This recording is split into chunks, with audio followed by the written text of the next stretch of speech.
as a Christian, you have this duty of spreading the gospel, spreading the word, right? Because Jesus taught that we need to turn nations into disciples of him. So what does that actually mean? Well, when I first heard it, I thought it meant that I had to spread Christianity to the whole world. I had to maybe buy a mic and a speaker and just start preaching on the street, right?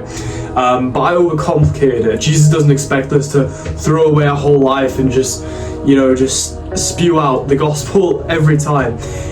Instead, he wants us to focus on little moments in our lives. For example, in family, maybe just a little prayer at the dinner table that can have a huge impact on some people. Maybe you have a friend, right, that's addicted to a certain substance and they just can't quit.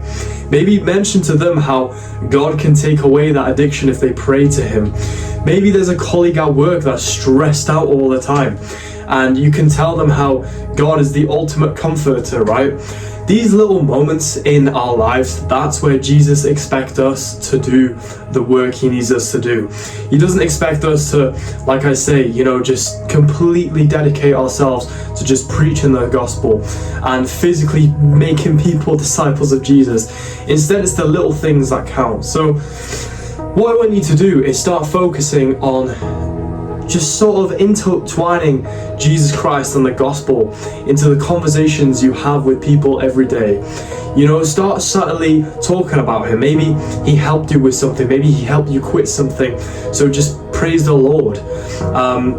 In the gym, in school, in work, in family, there's all these different situations.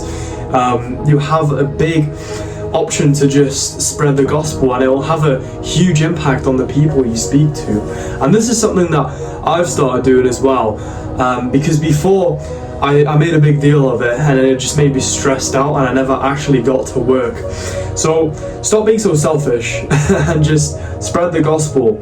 And if you have this fear of being judged and being seen as this Christian that's just trying to convert people, right, just ignore that belief, because that's not the case. People respect you for who you are, even if they don't believe in the same things you do.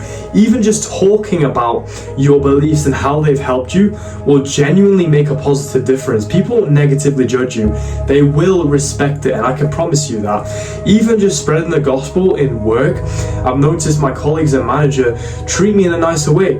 They don't blaspheme in front of me. If they swear, they apologize, which is crazy. I never expected that from them, but just because I shared my beliefs with them and how it's helped me, they now have this mutual respect for me, which is amazing. So guys, don't be afraid to spread the gospel. And yeah, stay tuned for the next video. I'll see you there. Bye.